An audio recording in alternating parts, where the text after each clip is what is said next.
All right, fellas, what's going on? Elias Thompson here. Today's video, I'm going over what I've been doing the past 2 weeks. And most of you, if you follow me, you know. But for those that don't, I've been running Smolov. And it is by far the hardest thing I've ever done. Smolov for your squat. I'm doing the actual program, not dropping the weight by 10% of what the program calls for. Because a lot of people have that on there so you can complete it. No, I've been doing the actual all 136 reps, above 70% of your 1 rep max, adding the 20 pounds the next week. And that's where I am right now, because this coming week's my final week of the shock phase. I got to add 10 more pounds to what I previously did the week before. And then I'm done with the shock phase, which is going to be awesome, because the shock phase is by far the hardest squat thing you'll ever do in your life if you're doing it with the right percentages. I would never, ever attempt this if it wasn't for quarantine and not being able to train my deadlift effectively and not being able to keep running the same squat program that I was doing in the first place to build up my squat. I never would have touched Smolov, but I figured, you know what? The gym's being closed, home gym, not enough weight, quarantine going on. Let's do Smolov. Now, I'm telling you guys, if you guys ever, so far, I don't know what the results are going to be. All I know is that it's been very hard, and if I don't get any results, I'm going to be so pissed because the last 3 weeks of my life have been wasted. But I'm sure it's going to work. You see reviews, 100 pounds added to your squat, 50, 60, 70 pounds added to your squat in a matter of 6 weeks. So that's the main goal, you know.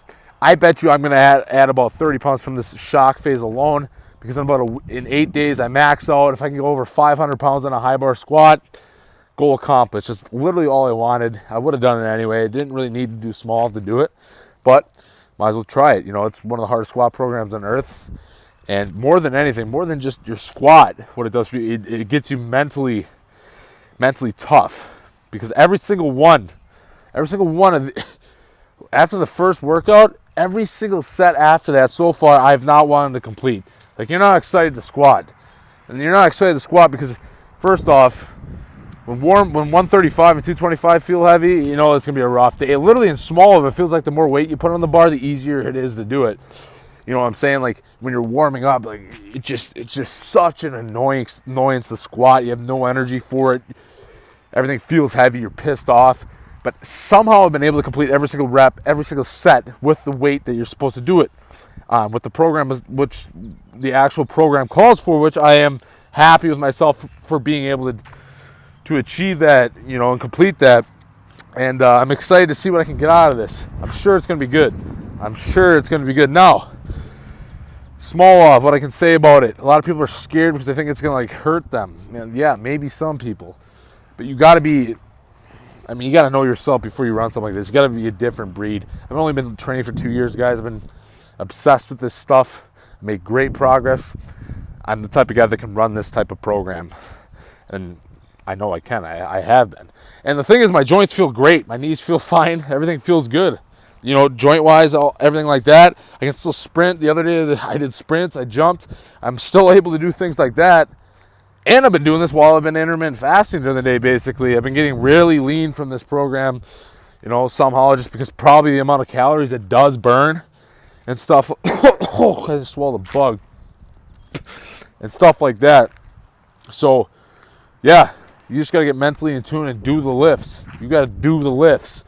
The only problem is you get really sore.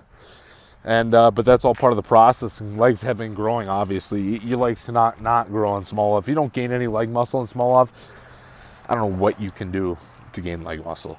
But anyways, fellas, that's basically my review for now. Don't really know how strong I am getting. All I know is it's very hard.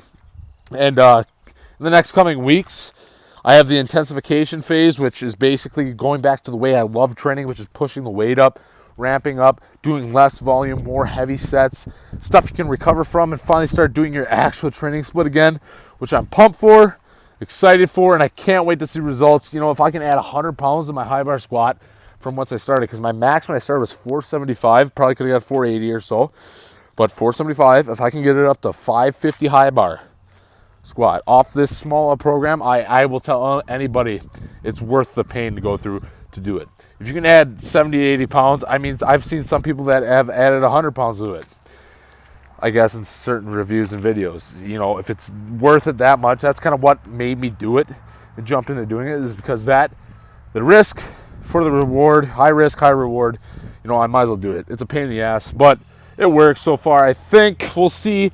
So guys, thanks for watching. I'd like you guys to subscribe to the channel. You know, if you want to see my full review when I get done on Smolov, I'm going to make a full review on it, what I think of the program. Then also, you guys want to go give me a follow on Instagram for daily updates on Smolov, all my training, things like that, certain tips. Go check that out.